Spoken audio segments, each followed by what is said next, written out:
Et je veux toujours me tenir devant lui, chercher sa face. De ne pas simplement s'appuyer sur les expériences du passé, mais de regarder devant moi ce que le Seigneur m'amène à vivre, m'amène aussi à transmettre à son peuple. Et je demande toute sa grâce ce matin qui puisse m'aider à transmettre ce message divin. Et comme vous l'avez remarqué pour beaucoup, le thème que nous abordons sur les dons spirituels n'est pas un thème qui est évident. C'est un thème qui est un peu perplexe. C'est pour ça que nous avons besoin de toute la grâce de Dieu. En particulier celui qui le transmet, le messager que Dieu utilise dans ce lieu. Et je n'ai pas la prétention de dire je suis au-dessus de quiconque. Mais ce que je réalise, de plus en plus que je m'avance devant Dieu, qu'il me fait grâce. Amen. Et cette grâce qu'il m'a donnée, ce don qu'il m'a donné, il ne l'a pas donné pour moi, mais pour l'utilité commune. Pour le besoin de chacun, pour le besoin de l'Église. Et je me force chaque jour de dire, Seigneur, sonde mon cœur et garde-moi dans l'humilité. Que je sois chaque jour revêtu de toi et tout ce que je fais, que je puisse réaliser, ça vient de toi. Et chaque fois que je m'approche de Dieu, je dis, Seigneur, comment tu es grand. Tu m'as retiré du péché pour m'utiliser, pour faire de moi une source de bénédiction. Comme quelqu'un a dit dans la Bible, c'est la plus belle des vocations. C'est vrai. Mais un autre dit aussi, peut-être pas dans la Bible, ce que je veux dire, mais c'est un métier qui est tellement dur. Mais est-ce que si on peut dire c'est un métier, c'est plus qu'un métier, c'est une vocation. Que Dieu puisse nous aider, vous aider aussi à recevoir. C'est pas tout de transmettre. Et le plus important, c'est de recevoir et mettre en application ce que nous avons reçu. Nous pouvons recevoir et sans mettre en pratique ce qui va emmener la grandeur de Dieu, ou bien les paroles de Dieu s'accomplir en nous, c'est l'application. C'est là que je demande toute sa grâce, pas simplement pour moi, mais aussi pour vous, qui puisse nous aider. Amen. Amen. Alors je ne peux que encore prier. C'est vrai qu'on l'a fait, mais on va le faire encore. Avant, pendant et après. Gloire à Dieu. Amen. Seigneur, nous te disons merci pour ta présence. Merci pour ton salut éternel. Merci pour ce que tu as déjà fait.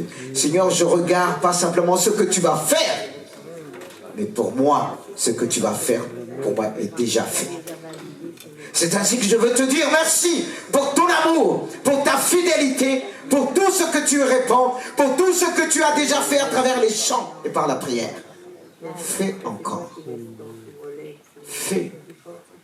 Tu n'as pas fini d'agir. Mais nous voulons être disposés, disponibles jusqu'à ton retour. Alors dispose nos cœurs.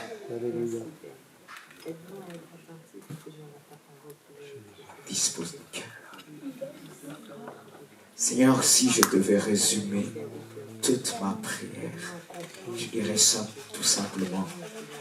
Dispose nos cœurs à l'écoute de ta parole et aide-nous à la mettre en pratique. Je ne veux pas simplement borner entendre, mais je veux la mettre en pratique. Amen. Gloire à Dieu. Vous pouvez relever votre tête et votre cœur pour recevoir. On finit la deuxième semaine du jeûne et prière. Et comme je disais qu'on a bien réparti les choses, puisqu'on a 3 semaines, on a réparti les 3 familles de dons spirituels. La première famille, c'était le don d'inspiration. Dans le don d'inspiration, il y a parole de prophétie, diversité de langues. Est-ce qu'on peut dire on peut dire parler en langue, mais comme dans 1 Corinthiens 12, 9, et il s'agit de diversité des langues. Alors, plusieurs langues, les langues des anges, les langues qui sont pratiquées, mais peut-être qui ne sont pas connues en France, et la langue de Dieu même, qui lui seul entend et reçoit. Et il y a l'interprétation des langues, que Dieu donne la capacité à son Église, lui permet de interpréter les langues surnaturelles.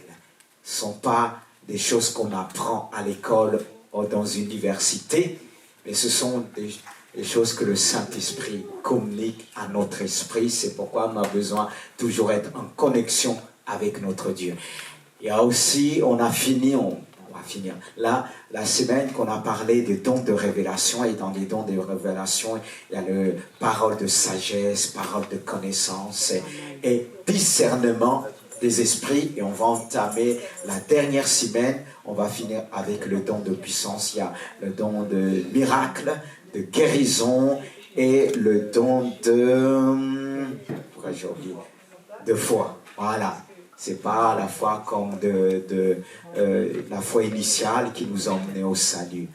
C'est de croire vraiment à des choses qui dépassent l'entendement des hommes, alors que tous vont dire, mais ça va pas passer. Mais avec Dieu, il donne cette foi à certains. On est tous nés avec une foi, mais on est appelé à développer ce que nous avons reçu. Et ces dons sont là pour nous emmener à exprimer l'amour de Dieu, à développer ce que nous avons reçu. Et c'est ce qui nous accorde la maturité. Car sans la connaissance, quand on lui dit, faute de connaissance, mon peuple périt. Et si on n'exerce pas ces dons qui fait reculer l'adversaire, car si Dieu nous a donné ces dons sont vraiment utiles pour plusieurs raisons. Indispensable pour plusieurs raisons, pour l'annonce de l'évangile, pour notre propre témoignage, car il dit, vous recevrez une puissance, le Saint-Esprit surviendra sur moi, et vous serez mes témoins. Et on a besoin de développer, c'est ce qui nous emmène vers la maturité. Car si on ne développe pas ces choses, le diable peut nous faire reculer. C'est comme si on a une puissance, on ne sait pas l'utiliser. Mais il y a ceux qui le connaissent, mais encore, savoir comment les utiliser. Le fait qu'on a des dons, si on ne sait pas l'utiliser, comme je disais dernièrement, on va faire des dégâts. Même avec les paroles. Je donnerai qu'un exemple, la prophétie. Certains pensent que la prophétie, Dieu va nous donner une parole dictée. Non, c'est une pensée qu'on doit nous-mêmes développer. C'est comme si on te dit, fais une synthèse. Tu pars sur un événement et tu fais une synthèse. Tu vas utiliser tes mots, ta connaissance un petit peu, la connaissance de la parole de Dieu. Et beaucoup font des dégâts en disant, quand ils reçoivent une prophétie, qu'est-ce qu'ils vont dire? Moi Dieu, je te dis. Si tu dis moi Dieu, c'est-à-dire on ne doit pas analyser ta prophétie. On se lève, on dit Dieu a dit. Et il y a ceux qui disent, ainsi parle l'Éternel, utilisent les formules de l'Ancien Testament. Non. C'est différent. Et comme je disais l'autre fois, ça s'est passé dans une grande église. Une qui prophétisait, c'était dans une réunion d'évangélisation. Il n'est pas interdit. Mais la formule qu'elle a trouvée à dire dans sa pensée, pour transmettre sa pensée, ma fille, pourquoi tu as fait ça? Pourquoi tu m'as fait ça? Quelqu'un est parti voir le pasteur et dit, mais il n'y a pas de discrétion dans cette église. Si elle a besoin de dire quelque chose à sa fille, pourquoi elle ne va pas venir aller la voir? Mais c'est ça qui est difficile. Quand le pasteur va reprendre certains pour leur montrer, c'est pas comme ça. Ah non, moi c'est Dieu qui m'a dit, hein. Point basta. Vous voyez les dégâts que ça fait. Ils sont oubliés de parler en langue. Parce qu'on va dire, oui, je parle en langue, voilà.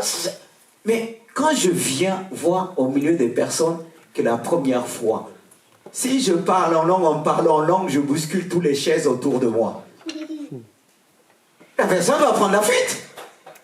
Après, on va dire, non, c'est Dieu.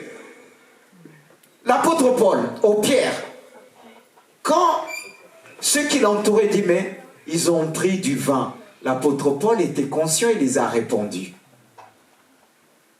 On garde notre équilibre.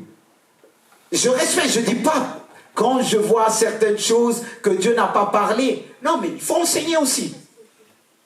Plus j'exerce, plus je dois être enseignable, et plus je vais donner, ça va être plus accessible. Et j'ai parlé aussi comment discerner, mais je ne l'ai pas fait, c'est au cours de la semaine. Aujourd'hui, on va parler du discernement. On a parlé, c'est le don de révélation, on a parlé de parole de sagesse. Si je dois juste dire quelque chose sur parole de sagesse, permet de ceux qui n'est pas là pour aussi recevoir. C'est important de développer ce don. Parce qu'on est face à des circonstances qu'on ne trouve pas des solutions. Et Dieu donne des paroles de sagesse pour régler certaines difficultés. Pour nous montrer la voie. Pour nous conduire. Et si quelque part, on ne développe pas ce don, on va se trouver face à un mur. C'est-à-dire les paroles de sagesse est données pour régler quelques faits en rapport au présent et à l'avenir. Je parle de paroles de sagesse. Je prends l'exemple de Jésus-Christ. Face à ces pharisiens qui sont présentés devant Jésus, ils lui ont dit, voilà, cette femme était attrapée dans des lits d'adultère. Et selon la loi de Moïse, elle doit périr. Peut-être pour certains, on aurait dit, mais il est où le monsieur? Mais peut-être le monsieur était parmi eux, ou ils l'ont caché. Mais il n'est pas rentré dans ça. Lui, il est au-dessus. Mais il va avoir une parole de sagesse pour débloquer cette situation. Et il va dire, s'il y a quelqu'un parmi vous qui n'a jamais péché, qui lève la main au Christ, qui prend une pierre, qui lui jette la pierre. Le premier. Jésus ne pouvait pas leur dire, non, c'était la loi de Moïse. Et la loi de Dieu, je ne dirais pas, c'est ce que Dieu a donné. Jésus ne pouvait pas leur dire aussi, lapidez-la. Ils auraient dit, il est où ce sauveur? On peut être face à des situations, on ne sait pas comment les régler. Mais Jésus a eu une parole de sagesse. On peut aussi parler aussi de Salomon. Face à ces deux prostituées. Parce qu'il y a des situations, vous allez voir deux personnes se présentent, tout le monde a raison. Vous écoutez l'autre, ah il a raison. Après tu vas écouter, ah comment il s'est bien parlé. C'est lui qui a raison. Après il vient, tu dis finalement, qui a raison? Souvent quand la personne vient en premier avec des larmes, on va dire, ah on t'a fait ça. Ah oui. C'est que la personne, c'est elle qui a commencé. Oh c'est lui. Mais Salomon, il était bloqué à travers ça. Mais il a eu une parole de sagesse. Pour débloquer la situation. Emmenez-moi une épée. Et il est fou. Qu'on le coupe en deux. Et la véritable mère, si je t'ai dit qu'on lui donne l'enfant. Vous voyez, les paroles de sagesse débloquent les situations. Et les paroles de connaissance, ça révèle le cœur. C'est pas comme une prophétie. Parfois, Dieu donne des paroles de connaissance et on confond à une prophétie. C'est une révélation, certes. Mais comment on peut reconnaître une parole de connaissance? Elle est beaucoup plus courte. C'est-à-dire, Dieu donne une parole. Prenons l'exemple de Pierre. L'exemple de Pierre, qu'est-ce que Pierre a fait? Pierre, lui, quand Ananias est venu et Saphira, plutôt le mari, il lui a dit, qu'est-ce que tu as fait? Il n'avait pas besoin aussi de prier comme ça, il a eu une parole de connaissance claire. Ce n'était pas une pensée. C'est une parole de connaissance qui a dévoilé. Et Dieu a agi aussitôt. C'est différent. Et des fois, il y a des paroles de connaissance qui disent, tu as fait ceci, tu as fait ceci. C'est clair. Et la personne va se reconnaître, même si on est 200, ça concerne une seule personne. Mais la prophétie peut concerner à la fois plusieurs personnes. Quand on dit je t'aime, tu es triste. Il se peut qu'il y a plus que 2 personnes qui sont tristes ici. Mais Dieu veut te toucher, Dieu veut te restaurer. Ça, c'est une pensée que tu reçois, que tu développes. Mais si tu dis, Dieu te dit, je suis Dieu. Si tu viens dire à la personne, c'est Dieu vraiment qui m'a dit. Même quand c'est une parole de connaissance, on sonde. Parce que si la personne te dit non, tu risques de douter, ta foi prend un coup. Il faut sonder, que Dieu nous donne la sagesse. Amen. Gloire à Dieu. Bon, là Jésus, je vous ai permis aussi pour ceux qui étaient là, mais pour certains vous le savez. Mais là on va passer sur le discernement. Le discernement est de plus en plus, il doit être de plus en plus développé dans l'Église, parce que le discernement, c'est vraiment important de nos jours. Pour 2 raisons. L'Église est de plus en plus infiltrée. Et l'autre raison, nous vivons dans un monde, et dans le monde dans lequel nous vivons, c'est l'opération aussi du monde invisible. Avec les gens qu'on côtoie, on ne les connaît pas. Et on doit développer ce don, comme vous avez vu, discernement. Et comment exercer parfaitement ce don? Vous allez me dire, vous n'êtes pas parfait, parce que pour faire quelque chose parfaitement, il faut être parfait. Non? Eh bien, tout le monde va dire, je ne suis pas parfait. Mais on a un modèle qui est parfait. C'est ce modèle qu'il faut suivre. Et on doit exercer parfaitement le don de discernement. Mais le problème, comment le faire? Comment grandir dans cette maturité? En sachant, frères et sœurs, nos capacités naturelles, voire nos expériences spirituelles, même notre sagesse ou notre piété, ne suffisent pas pour démasquer et vaincre le malin qui se cache sous toute forme de séduction. C'est pourquoi nous devons aspirer avec ardeur au don du Saint-Esprit, les demander avec foi. Mais là où je me suis focalisé ce matin, même si le temps manquera beaucoup pour développer, mais je veux donner quelques pistes à travers Romains 12. À travers Romains 12, nous allons voir comment exercer parfaitement. Paul dit, je vous exhorte donc frères par les compassions de Dieu à offrir vos corps comme un sacrifice vivant, saint et agréable à Dieu, ce qui sera de votre part un culte raisonnable. Je reviens sur le début. Je vous exhorte donc, frères, par les compassions de Dieu. Il utilise le mot compassion pour nous montrer que Dieu est compatissant. Il exhorte avec amour. C'est comme s'il nous supplie. Il nous supplie de tout son corps à offrir nos corps comme un sacrifice vivant, saint, agréable à Dieu, ce qui sera de votre part un culte raisonnable. Ne vous conformez pas au siècle présent, mais soyez transformés par le renouvellement de l'intelligence afin que vous discerniez quelle est la volonté de Dieu, ce qui est bon, agréable et parfait. Frères et sœurs, premièrement, Paul exhorte à travers cet épître à offrir son corps comme un sacrifice vivant, saint et parfait. Et comme on a dit, comment exercer parfaitement le discernement, c'est de suivre le schéma que l'apôtre Paul nous donne, c'est-à-dire offrir son corps, sa vie, sur un autel. Pourquoi je vois le corps, et je vais beaucoup plus loin. Il nous dit, car comme nous avons plusieurs membres dans un seul corps, et que tous les membres n'ont pas la même fonction, ainsi nous qui sommes plusieurs, nous formons un seul corps en Christ.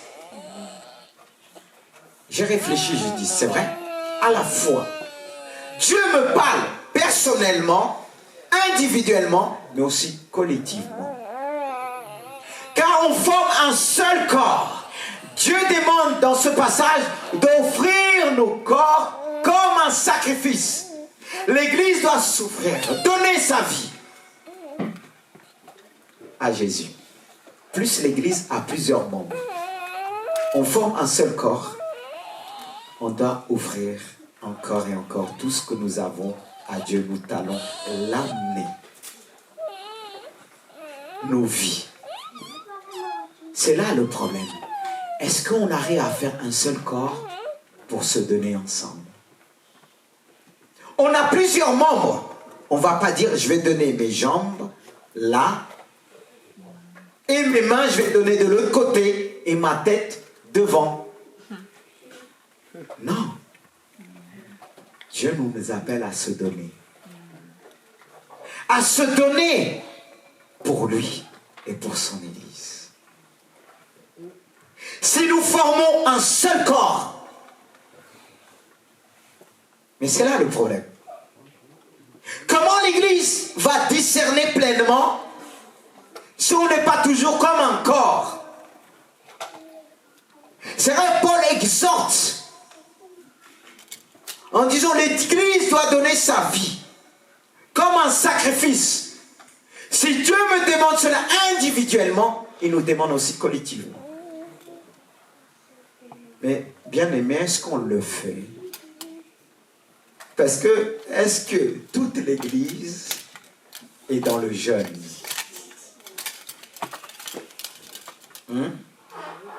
Est-ce que toute l'Église est dans le jeûne? Ça fait partie du corps. Parce que si une partie du corps s'engage et l'autre, mais béni soit Dieu, c'est un Dieu de miracles. Amen. Il permet qu'à travers le noyau qu'ils font, qu'ils puissent entraîner ou bien glorifier son nom. Mais si je souligne cela, pour vous dire, on peut être beaucoup plus efficace si on sort ensemble, comme il est dit, souligne bien, comme un sacrifice vivant. On ne doit pas emmener Dieu un feu étranger. C'est-à-dire, je reviens pour dire un sacrifice vivant, c'est-à-dire d'apporter la vie sans la mort. Apporter la vie à Dieu. Il nous a donné la vie. On ne doit pas lui donner ce qui est mort, ce que les autres rejettent. Ce que je donne à Dieu, c'est la vie. Et cette vie que je donne à Dieu doit produire ses fruits. Car si j'ai la vie en moi, la vie de Christ, je vais la répandre autour de moi. Mais il m'appelle à lui donner, l'offrir chaque jour sur un autel. Et c'est l'autel de la prière, de la consécration, que Dieu nous emmène à le faire. Et si je le fais, cela va redonner tout le reste des membres de la vie. Et c'est cette vie qui nous permet en premier de discerner. Parce que cette vie nous éloigne de la mort. Cette vie nous éloigne du péché. Cette vie nous éloigne devant tout ce qui nous détruit. C'est la vie en Jésus-Christ. C'est la vie éternelle. Et il appelle l'Église à s'offrir à Dieu, à donner toutes ses membres. Parce que là, on aurait été censé dire c'est physique. Mais pas du corps de l'ensemble. N'est-ce pas? Nous disons, nous sommes le temple du Saint-Esprit. Et la vie se trouve à l'intérieur de ce corps. C'est ce qui fait bouger les autres membres. C'est ce qui donne la vie aux autres membres. Et je continue, il dit comme un sacrifice. Saint, c'est notre dimension. Qui nous parle de la pureté. Car notre plus grand désir, et celle de Dieu, doit être de vivre dans la sainteté, mener une bonne vie de sainteté et être accepté par Dieu. N'est-ce pas, il est dit, sans la sanctification, nul ne verra le Seigneur. Sans la sanctification, nul ne verra le Seigneur. Alors c'est cette vie de sainteté qui va me permettre de grandir dans la maturité et de voir clair. Car le péché nous voile la face de Dieu et le péché nous empêche à découvrir la grandeur, la sainteté de Dieu. Car ceux qui vivent dans le péché ne peuvent pas saisir certains événements, ceux qui se présentent devant eux. Mais lorsque je m'approche de Dieu et que je le permets de me purifier, me sanctifier, ça me permet de voir le Seigneur. Et le véritable discernement se trouve en Dieu. Le véritable discernement se trouve en Dieu parce qu'il est saint, il connaît, il voit les choses claires, il ôte le péché. Car le péché nous voile la face de Dieu. Le péché nous empêche de faire la différence entre le mal et le bien. Mais une vie de sainteté me permet de discerner. Beaucoup mènent une vie de péché. Et le fait de mener une vie de péché, qu'on a du mal à régler notre vie, mettre notre vie en règle, nous empêche de discerner. Et si je veux discerner parfaitement, je dois sonder, éprouver ma vie, comme David pouvait le dire. Sonde-moi, ô Dieu, et connais mon cœur. Éprouve-moi et connais mes pensées. Dieu veut purifier ton cœur. Dieu veut purifier tes pensées. Car si tes pensées ne sont pas purifiées, si tu vis dans le péché, comment tu pourras faire la part des choses? Comment tu vas discerner le mal? Tu es déjà dans le mal. Et la plupart de ce qui arrive à certains qui vivent dans le péché, la plupart du temps, c'est eux qui vont être vraiment durs, indulgents. Parce que très souvent, il y en a qui cachent leur péché. Mais si tu vas avec amour, ça montre que tu sais d'où tu viens. C'est vrai que Dieu nous dit d'exhorter, de reprendre avec douceur, même si parfois on paraît ferme. Mais là-bas, c'est l'amour. On a besoin de l'amour de Dieu, la grâce de Dieu, pour l'exercer. Mais il ne faut pas oublier que Dieu est saint. Il nous demande d'être saint. Il ne nous dit pas, je sais que vous n'êtes pas parfait. Est-ce que vous voyez dans la Bible que Dieu a dit à un de ses serviteurs, je comprends, tu n'es pas parfait? Vous avez déjà lu un passage? Non, il dit, je suis saint, soyez saints. Pourquoi il le dit? Parce que le modèle qu'il nous a donné est saint et parfait. Et puisqu'il nous a donné un modèle parfait, c'est vers ce modèle que nous devons fixer nos regards. Car celui qui a la tête de son église s'appelle Jésus-Christ. Et Jésus-Christ est parfait. Et si quelqu'un me dit que l'église n'est pas parfaite, je dirais peut-être l'épouse n'est pas parfaite, mais l'époux est parfait. Et l'époux, c'est Jésus-Christ. Parce que très souvent, on va voir, oui, il y a ceci. Après, il faut demander à la personne, est-ce que c'est l'époux qui t'a fait ça? Est-ce que c'est Jésus qui t'a fait ça?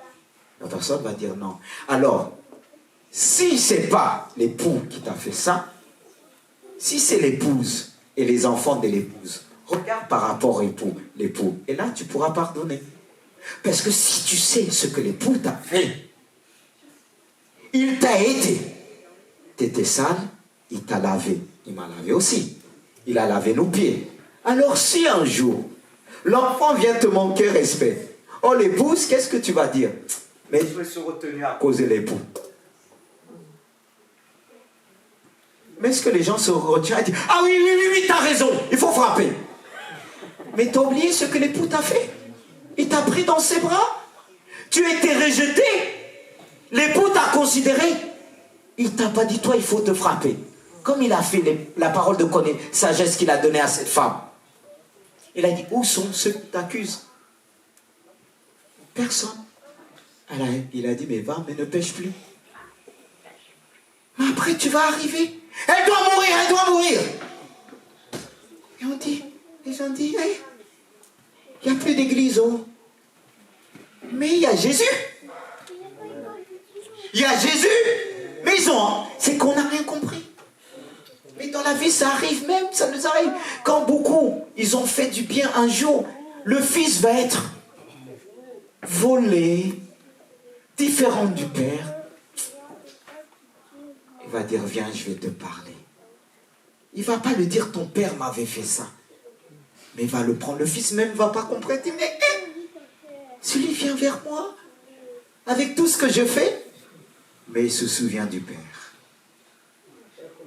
Souvenons de Jésus. Comme David a fait avec le fils de Jonathan. Mais pourquoi nous on ne le fait pas?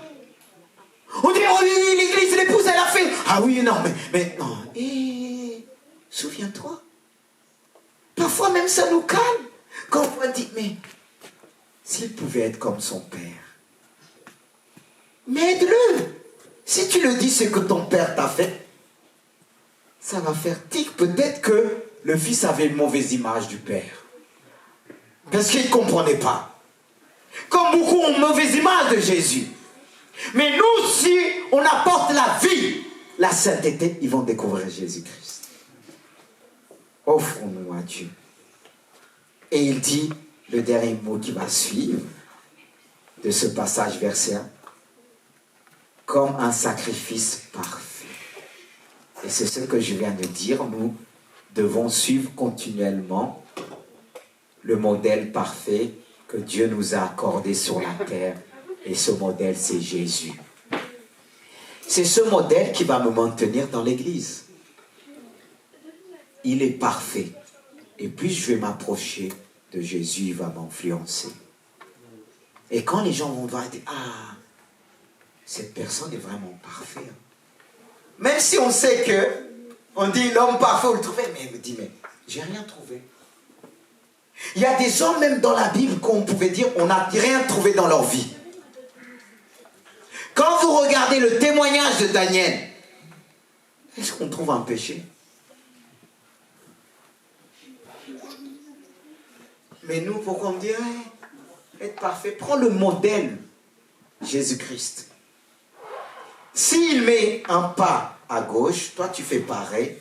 S'il fait à droite, tu fais pareil. Il fait devant, tu fais pareil, tu te caches à lui. Mais on va dire que tu es parfait.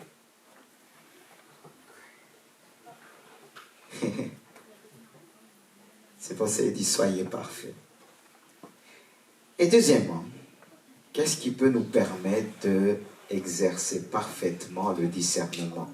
Je vais vers la fin. Dans le deuxièmement, il y a 3 points qu'on retrouve dans ce passage. Il nous dit, ne vous conformez pas au siècle présent, mais soyez transformés par le renouvellement de l'intelligence, afin que vous discerniez quelle est la volonté de Dieu, ce qui est bon, agréable et parfait. Nous, souvent, on s'arrête dans ce qui est bon. Mais dans ce qui est bon, tu dois discerner ce qui est agréable. Et dans le agréable, tu dois discerner ce qui est parfait. Dans la volonté de Dieu. Car nous avons tous reçu, au début de notre conversion, ce discernement, même le fait que Dieu nous a créés selon son image, on peut discerner entre le mal et le bien. Mais dans le mal et le bien, comme il y avait l'arbre de la connaissance du bien et du mal, nous devons discerner la vie. Et malheureusement, beaucoup s'arrêtent dans ce qui est bien. Mais devant ce qui est bien, le mal n'est pas loin aussi. Mais quand tu vas plus loin dans ce qui est agréable et parfait, là, tu es pleinement dedans. C'est pour ça qu'on a besoin d'une maturité dans notre vie chrétienne pour aller plus loin. Et d'avoir un discernement, discerner la volonté de Dieu. Et ainsi, j'apprends à discerner d'abord les puissances des ténèbres, sans discerner la volonté de Dieu en disant de résister à Satan, plutôt en premier de obéir et se soumettre à Dieu. Les choses vont se faire naturellement. Mais l'apôtre Paul nous invite à dire, à discerner dans ce monde entre ce qui est bon et du moins bon et du mauvais. Des fois on dit c'est bon, c'est moins bon. On ne dit pas c'est mauvais. Est-ce qu'on doit s'arrêter dans ce qui est moins bon? On va plutôt se tourner vers ce qui est bon. Mais aujourd'hui, on vit dans un monde difficile. Et ce qui fait que beaucoup ont du mal à discerner, parce qu'ils se conforment, ils marchent selon le monde. Et si je marche selon le monde, comment je vais discerner la volonté de Dieu? Si je ne grandis pas selon la parole de Dieu, comment je vais avoir cette maturité? Car dans le monde, il y a des choses qui paraissent louables. Bon. Mais est-ce que ça plaît à Dieu? Est-ce que c'est agréable à Dieu? C'est pas parce que c'est bon, c'est agréable à Dieu. C'est là le problème. C'est là qu'on se fait avoir. C'est là que notre discernement doit grandir, on doit tendre vers la maturité. C'est pourquoi la Bible dit, il y a beaucoup d'appelés et peu d'élus. Parce que beaucoup vont se tromper. Car il est dit dans 1 Timothée chapitre 4, l'Esprit dit avec, comment on dit, avec pression, je ne sais pas si c'est exactement ça, que dans les derniers temps, il y aura ceci, il y aura cela, séduction, toutes sortes de choses qui vont nous détourner de la voie de Dieu, que beaucoup vont se refroidir dans la foi. C'est-à-dire, il parle des chrétiens qui ont bien commencé, mais à un moment donné, ils vont se conformer au siècle présent. Alors la première chose que je dois faire, réaliser qu'on est dans un monde, on peut être influencé très vite, parce que regardez un petit peu dans l'Apocalypse, ça concerne les 7 églises de l'Apocalypse. Et parmi les 7 églises, il n'y a que 2 églises que Jésus-Christ va trouver exemplaires. Même s'il a trouvé quelques qualités dans les autres, il y a d'autres voire rien du tout. Mais quand il dit 7 églises, 2 sur 7, ça fait beaucoup. Il n'y a que 2 églises. Là, on peut dire qu'il n'y a que des églises, 2 qui vont être enlevées sur 7. Ça ne nous parle pas. Ça nous parle. Parce que les autres églises sont conformées au siècle présent. C'est pour ça que vous allez voir dans l'Apocalypse, il va utiliser le contexte de la ville pour parler aux églises. C'est-à-dire qu'on peut se laisser prendre par le contexte socio-culturel, voire géographique, de la ville. On peut être très vite influencé. Parlons de l'église de Laodicée, c'était une ville très riche. Éphèse était tellement riche, elle pouvait même discerner les fausses doctrines. Et c'était une église riche, et cette église avait abandonné l'essentiel, le premier amour, qui nous permet aussi de discerner. Parce qu'on peut avoir même le don de prophétie. Si on n'a pas le don, le parler en langue, mais si on n'a pas l'amour, cela ne sert à rien. C'est l'amour qui nous permet, l'amour de Dieu qui nous permet de discerner. Avoir un discernement juste selon Dieu. Et cette église n'avait plus rien. Mais on peut dire qu'elle a tout. Elle a fait ceci, elle a fait cela. Parce qu'on peut être très vite être influencé par notre siècle, par notre monde. Il faut paraître, il faut avoir, il faut ceci, il faut faire comme les autres. Il faut, sinon on me dira, ça il faut veiller. Mais qu'est-ce qui nous aide à triompher? C'est le désintéressement. Combien même Dieu te donne, comme le dit la Bible, que celui qui possède soit comme celui qui ne possède pas. Et celui qui ne possède pas soit comme celui qui possède qui ne possède pas. C'est le fait de voir, on possède ça moi, ça peut nous retarder un jour, comme la femme de Lot. Elle a quitté Sodome, mais son cœur est resté. Et beaucoup peuvent venir ici dans ce lieu en disant, comment je vais faire pour payer mon loyer? Comment je vais faire pour ceci? Comment je vais faire pour ceci? Mais si Jésus vient là, ta pensée va te retenir. Parce que pour être enlevé, il faut la foi. Car ça se fera par le Saint-Esprit. Et si ce moment tu es ailleurs, imagine tu appelles quelqu'un, tu dis, oh, suis-moi, il est dans ses pensées. Est-ce qu'il va te suivre? Non. Pourtant tu l'appelles, suis-moi, il y a un danger. Il plane. Il est dans ses pensées. Oui, comment je vais faire? Mon amoureux m'a abandonné. Et tu es là à l'église, tu pleures. Comme quelqu'un, ça s'est passé ici, qu'on a dit, est-ce que tu as un témoignage? La personne avait un témoignage. Et quand elle s'est levée dans son témoignage, elle dit, j'ai pas entendu la parole de Dieu. J'ai pensé à quelqu'un, je voulais que cette personne vienne vers moi. Mais vous vous rendez compte? Bon, je ne vais pas dire les mots, hein, parce que bon, je ne veux pas qu'on commence à chercher c'est qui. À qui elle a dit? Pour qui? Non, Tu sais, quand on dit pas tout. Parce qu'il dit, ah oui, est-ce que la personne est là aujourd'hui? La personne n'est plus là. Mais ils disent, mais je pensais, mais des fois, c'est pour ça que témoignage, en même temps qu'on demande de témoigner, on discerne, on prie, on dit Seigneur, prévu que la personne ne va pas sortir. C'est un exercice qui n'est pas facile pour le pasteur aussi. Hein. Parce qu'il y a des bombes qui sortent. Quand ça sort, on ne peut pas les arrêter. Après, on essaye avec la sagesse de Dieu. Mais j'ai dit, oh, elle n'a pas écouté la prédication, elle a entendu, elle dit, non. Et la personne qui voulait que la personne était ici tout gênée.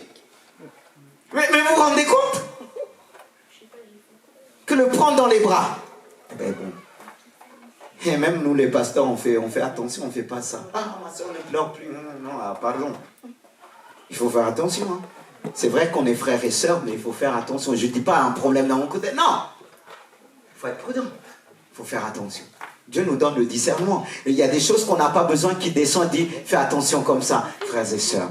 C'est ça, on a besoin de bien discerner ce qui est bon, agréable à Dieu et parfait. Mais il termine sur le mot parfait.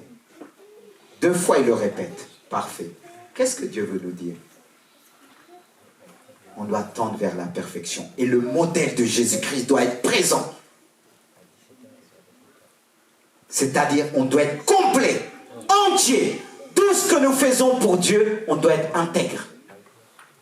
Parce que le mot parfait nous parle aussi de la totalité du mot complet, non partiel. Parce qu'on fait des choses partiellement. Est-ce qu'on doit servir Dieu partiellement? Est-ce qu'on doit... C'est là qu'il dit, offrez vos corps comme un sacrifice pur, agréable et parfait. Parce que dans mon corps là, il y a mon âme aussi qui est dedans. Il y a mon esprit qui est dedans. C'est-à-dire, je donne tout mon être entier à Dieu. Tout mon être entier à Dieu. Être entier, être parfait pour lui, c'est donner tout mon être. Mais c'est là le problème aujourd'hui à l'église. On a du mal à discerner. On est infiltré. On n'est pas un. Et si on n'est pas un, comment les dons vont s'exercer? Quand on exerce un don, nous emmène vers un autre don. Et même, parlons même dans un foyer. Est-ce que vous êtes toujours un? C'est pour ça que le diable, il fait ce qu'il veut. Des fois, il attaque parce qu'on est divisé. On peut dire tous Amen, mais on n'est pas ensemble. Mais si on n'est pas ensemble, en moi, suivons celui qui nous a rassemblés. Amen. Et on verra si on ne sera pas un. Parce qu'on a quelque chose en commun. Amen. Et la chose que nous avons en commun, c'est Jésus-Christ. On est venu de partout, de races de différentes nations. Mais en lui, nous formons une seule nation. Amen. En lui, nous sommes comme un seul homme. Une même âme, une même pensée. Pas mes pensées, mais les pensées de Jésus. Amen. Car si je laisse mes pensées, je prends les pensées de Jésus, là, je vais offrir à quelque chose à Dieu, ce qui est parfait. Parce que les pensées de Jésus sont parfaites. Amen. Elles doivent être en moi. La parole de Dieu est parfaite, pas ma parole. C'est pour ça qu'il dit, offrez quelque chose qui est parfait. Et nous, on va dire, non, Seigneur, c'est difficile. J'ai plein de défauts. Seigneur, j'ai pas de don. Il nous a dit, au moins, il nous a donné, pour certains, un don. Mais quand on nous dit, j'ai pas ceci, mais on accepte les mensonges du diable. Je comprends la personnalité, la timidité, dit, mais moi j'ai rien, parce qu'on t'a dit toute ta vie, tu feras rien de ta vie. Mais Dieu te dit, si on t'a dit tu feras rien de ta vie, lui il va changer les choses. Amen. Et il va noter toutes ses paroles. Parce que si Jésus est venu me chercher, vous cherchez. Moi qui avais ni loi, je roulais sans assurance, rien du tout, je dis, je croyais, tout m'appartenait. Mais quand j'ai donné ma vie à Dieu, quand je pense à ça, il y a des larmes qui me coulent. Je pleure. J'ai dit, Seigneur, si j'avais touché quelqu'un, qu'est-ce que j'aurais fait? C'est après. Et je me rappelle un jour, mon cousin était là en voiture avec moi, il m'a dit, mais t'as changé. Toi qui mettais 100 et quelques. De Deauville, Mantes-la-Jolie, je mettais 1 heure, Rouen, Mantes-la-Jolie, 30 minutes. Mais aujourd'hui, je monte un peu mon cœur. Dieu fait en sorte que mon cœur fait boum, boum, boum, boum. Mais avant, non. Quelle folie. Et on dit on est des hommes quoi, à la folie.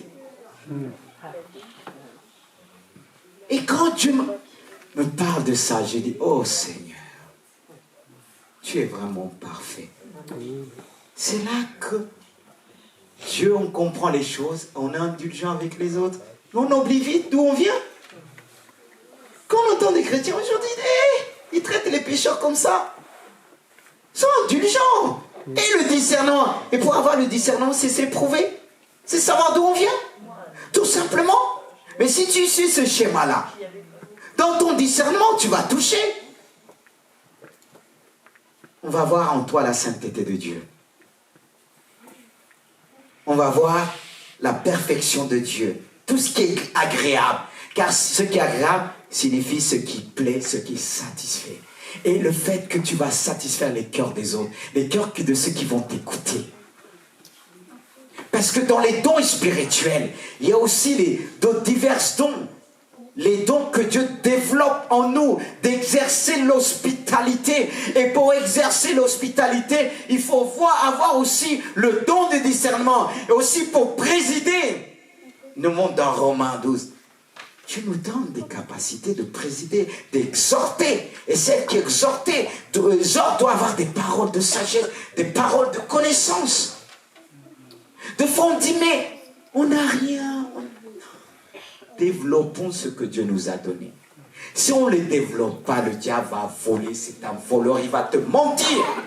Faisons comme Samuel, il grandissait, plus il grandissait. Il laissait rien à terre. Frères et sœurs.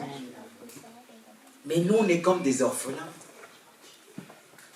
On dit, ouais, quand on regarde les gens dans le monde défiler, avec leurs richesses, est-ce qu'on se conforme selon le monde? Il dit, mais Seigneur, eux, ils ont tout, nous, on n'a rien. C'est pas vrai. C'est pas vrai. Parce que les chrétiens ne parlent pas. Mais dans l'Ancien Testament, ils venaient et déposaient. Et il dit, il n'y avait pas des pauvres au milieu d'eux, parce que le pauvre devenait riche. C'est pourquoi il dit que le pauvre puisse dire je suis riche, que le faible puisse dire je suis fort, parce que l'Église est la plus grande institution dans le monde qui peut rassembler des hommes de toutes parts, de toutes nations. Un seul homme l'a fait, c'est Jésus-Christ. Amen. C'est l'homme le plus riche, le plus sage. Et on pouvait dire jamais homme a parlé comme cet homme. Alors ne dis pas que tu es faible, tu es ceci. Je suis faible, mais mon Jésus est fort. J'ai moins d'intelligence, mais mon Jésus est sage. Amen.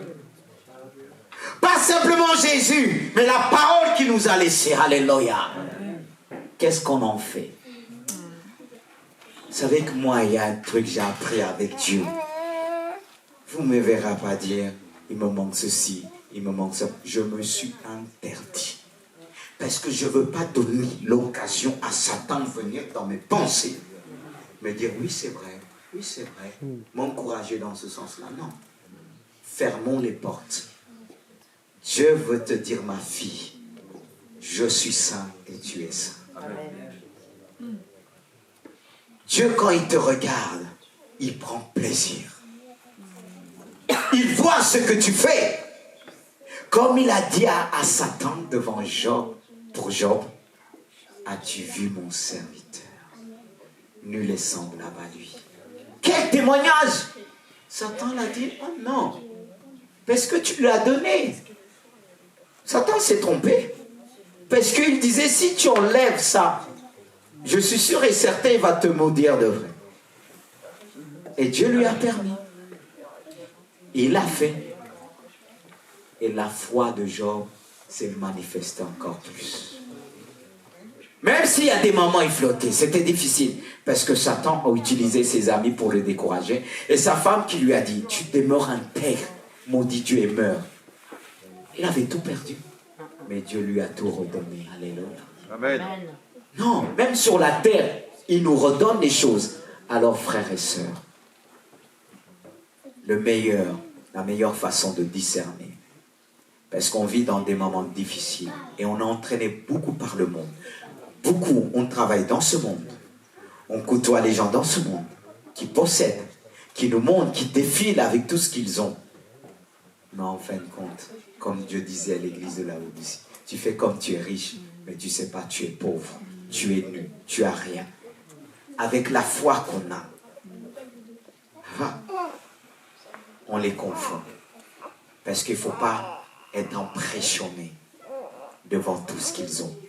Dieu m'a fait grâce de rencontrer certaines personnes d'autorité des maires et autres, des députés. Mais j'étais tel que je suis. Eux, ils avaient leur intelligence. Moi, j'avais les paroles de connaissance. J'avais les paroles de sagesse. J'avais le discernement. Mais quant à ça, tu dis, Seigneur, parle-moi, révèle-moi. Il te dit des paroles. Je voyais ces hommes-là pleurer. Parce que Dieu m'a donné des paroles de connaissance et de sagesse. Voilà pourquoi je ne suis pas impressionné à cause des dons de Dieu. Mais pourquoi nous, on est impressionnés? Mon père même a fait la politique. Moi, j'étais converti. Lui, il disait qu'il a le pouvoir. Mais moi, je ne savais pas quel pouvoir qu'il a plus que le pouvoir que j'ai. Même quand j'avais tout laissé, avant qu'il disait, je peux t'envoyer aux États-Unis, que tu vas faire. Mais moi, ça ne m'intéressait pas. Les gens disaient, mais ce petit-là, il est fou. On le propose ça, on le propose ça. Dieu avait déjà préparé mon cœur. C'est pour ça que quand quelqu'un vient, même si quelqu'un me bénit, en disant, il croit qu'il peut m'avoir, je me sens redevable de rien. Rien. Tu me bénis. Si tu dis c'est Dieu, alléluia. Mais je n'ai pas de dire, c'est celle qui donne, celui qui donne la plus grosse dîme à l'église, traitez-la bien. Si tu donnes la plus grosse, tu fais un truc, si je dois te reprendre, je vais te reprendre. Après, tu vas dire, j'ai donné au pasteur. Tu fais ce que tu dis. Si les gens veulent, moi, ça rentre là, ça sort là. Je ne me laisse pas déstabiliser par l'économie. Hein. Ça, c'est moi. Parce que le diable l'utilise. Tu as donné, n'est-ce pas? Tu as dit, Dieu t'a donné. Parce que sinon, on est en prison. Moi, sur ce côté-là, je dis non. C'est ça, je bénis Dieu, je dis, Seigneur, aide-moi à rester de cette manière-là. Parce qu'on vit dans son... Parce que si on n'est pas comme ça, plus l'église grandit, plus on a des relations de l'extérieur. Et si on n'est pas désintéressé, on va nous acheter. Hein. On va nous acheter. Moi-même, mes patrons que je travaillais ensemble, tu vois, ils me disaient, mais toi là, tu es dans le monde, ça, c'est pas que je les manquais de respect, ça, je sais respecter. Mais quand ils voulaient me dire, pour faire autre chose, j'ai dit, moi, je ne suis pas dedans. Hein. Ils disaient, je ne suis pas dedans. Il y a d'autres qui voulaient me parler histoire de femmes. À l'époque, quand ils disaient, j'ai fait comme si j'ai bouché mes oreilles, il a compris que celui-là, il est particulier. J'ai dit, non, monsieur, je ne peux pas vous écouter. Si vous me parlez d'autre chose, là, oui, je peux vous écouter, mais pas ça. Je ne criais pas, mais je n'étais pas dans leur truc. Même quand on me disait, on va te donner un poste comme ça, tu seras plus là. J'ai dit, moi, ce que vous allez me donner, mais si ça m'empêche d'aller le dimanche à l'église, aller à l'heure à l'église, non, merci. Il faut vous y changer. Mais Jésus est plus important. Jésus est tout. Et c'est lui que nous devons mettre devant. Si nous voulons discerner. Qu'il puisse nous donner cette force, frères et sœurs. Je ne parle pas de moi pour élever ma personne, parce que je raconte ce qu'il a fait dans ma vie. Et c'est une vie de sacrifice. C'est une vie de sacrifice. Peut-être qu'il a fait plus pour vous, vous avez fait plus que moi. Mais c'est ce qui nous demande. Et de plus en plus dans le monde, et j'ai fini. Regardez, beaucoup sont pris par leur travail. Et l'église, moi. Pourtant, ils sont sincères, mais le monde nous vole notre temps. Le diable, il est malin, je ne vais pas dire qu'il est intelligent. Tu crois que tu l'as fermé les portes là, il va ouvrir d'autres. Et si tu n'es pas désintéressé, je ne dis pas qu'il ne faut pas posséder, il ne faut pas, comme on le dit, faire des business. Non, mais selon Dieu. Et déjà, le mot business n'est pas approprié, mais pour vous faire comprendre. Parce que quand on utilise, ça peut choquer. Mais je n'ai pas dit cela pour te choquer. Mais on peut faire des affaires, c'est écrit dans la Bible, mais il faut savoir comment le faire. Reste toujours intègre et parfait. C'est-à-dire, si tu fais des affaires, prends le mot parfait, agréable à Dieu. Ça va te permettre de discerner, tu vas être face à des gens qui ne sont pas vraiment honnête, mais parce que le modèle est parfait. Le modèle est bien, il va détecter très vite, parce que tu as l'habitude d'être intègre. Mais si tu es faux, comment tu vas détecter? C'est là le problème. Et si on ne veille pas, la fausseté arrive de plus en plus dans l'église. Même on a du mal à dire, j'ai un problème, prie pour moi. Oui, ça va bien, grâce, ça va bien, ça va bien. Or, ça ne va pas. Et comment on veut être agréable à Dieu? Comment on va discerner le corps de Christ? Que Dieu nous aide. Et j'ai fini. On doit vraiment nous tourner vers Dieu. Et le plus gros problème, c'est le monde. L'église est dans le monde. On côtoie le monde. Et on veut imiter le monde. On veut faire comme le monde. On veut dépasser le monde. Mais le dépasser comment? Frères et sœurs, est-ce qu'on peut se mettre debout? De plus en plus, notre monde est investi par toutes sortes d'opérations. Frères et sœurs, je vous invite vraiment à s'offrir à Dieu, à donner sa vie à Dieu et à l'Église. Ce qui nous garde souvent, c'est le service, ce que nous faisons pour Dieu. Ça nous garde de ne pas sortir. Parce que plus je vais servir Dieu, plus il va se glorifier dans ma vie. Je ne dois pas un chrétien qui chauffe les chaises. Ça ne suffit pas venir à un culte un dimanche. Et tous les restes des jours, on est à l'extérieur. C'est pourquoi je vous invite à mettre en pratique ce que vous avez entendu. Le discernement commence par là. On va dire, Seigneur, aide-nous. Aide-nous, Seigneur Jésus-Christ. Nous voulons te prier par la puissance de ton Saint-Esprit. Peut-être je vais appeler les musiciens légèrement, ils vont prendre un son. Musique. Et avec une voix douce et bas. Parce que Dieu a parlé. En même temps, il veut continuer à œuvrer dans ton cœur, dans ton âme, dans ton esprit, dans tout ton être entier. Par la puissance du Saint-Esprit. Seigneur, nous te disons merci. Merci pour ta gloire. Oh Jésus, Seigneur est bon, il est le Dieu de grâce. Il est notre force. Il est saint. Et il veut purifier son Église.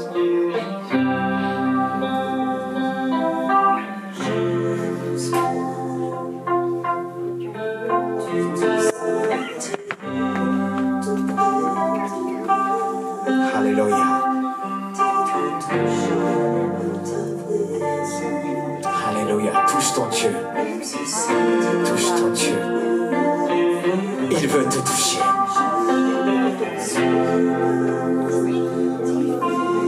Alléluia.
puissance du Saint-Esprit.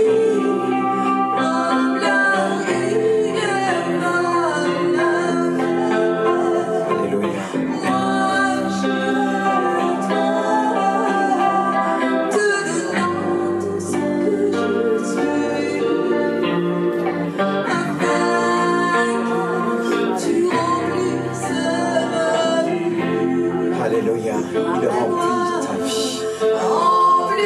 Il remplit, dis-lui, remplis-moi.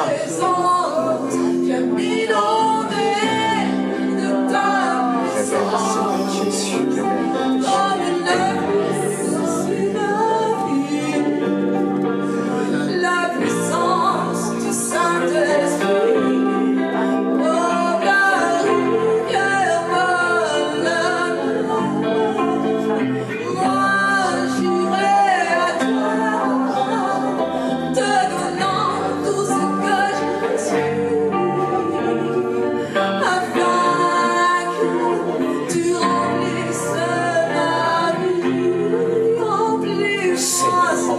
Dis-lui, remplis-moi. Remplis-moi de ta présence. Viens m'inonder de ta puissance. Comme une œuvre sur la puissance du Saint-Esprit. Comme la rivière va à la mer. Moi j'irai à toi.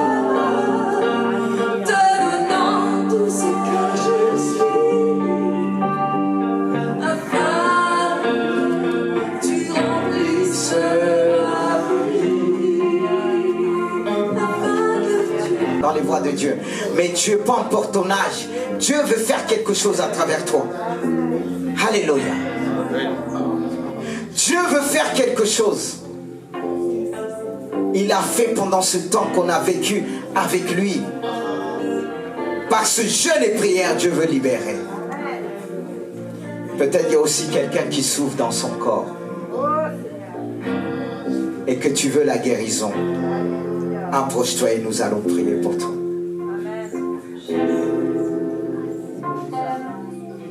Est-ce que quelqu'un veut recevoir la guérison?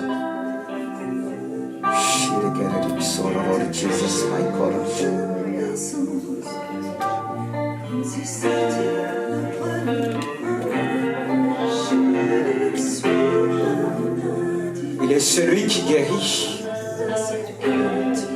qui restaure.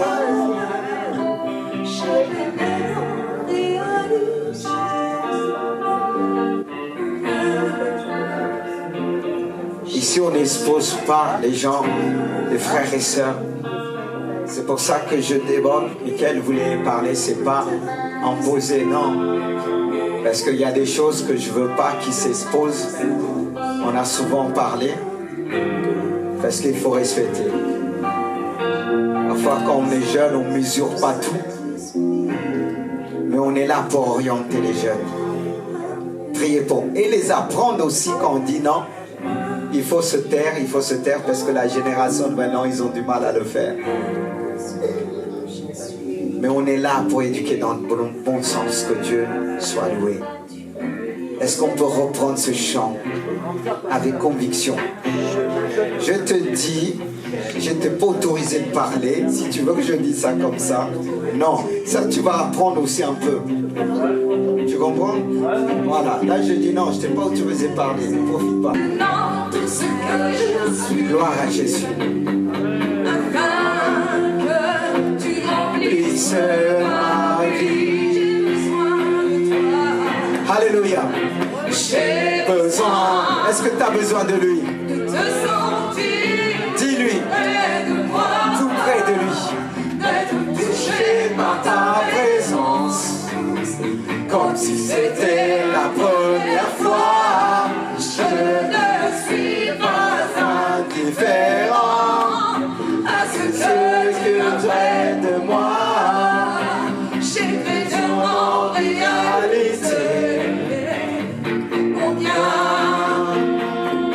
j'ai besoin de toi. Remplis-moi de sa présence. Viens m'inonder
Remplisse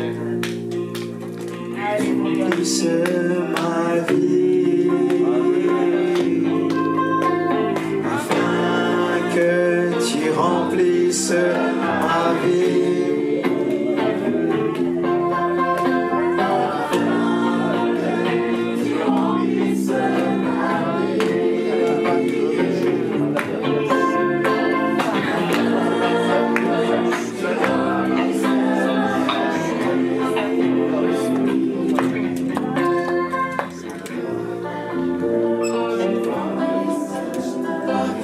Alléluia. Gloire à Dieu qui remplit notre vie, qui nous dirige, qui nous garde, qui nous conduit. Vous pouvez reprendre place. Et on bénit Dieu pour ces moments. La semaine va continuer avec le jeûne et prière. De toute façon, il va donner quelques détails derrière moi et que Dieu puisse conduire ce temps de jeûne et prière. Il y aura des témoignages. Dieu a commencé à faire des belles choses, parler par des songes, par des visions. On ne peut que bénir Dieu, ce que Dieu fait, il fera encore devant cette semaine qu'on va parler vraiment du don de puissance et que Dieu puisse nous enseigner parce qu'on pouvait plus le faire dans un contexte de jeûne et prière qui dispose notre cœur davantage pour recevoir pleinement la présence de Dieu.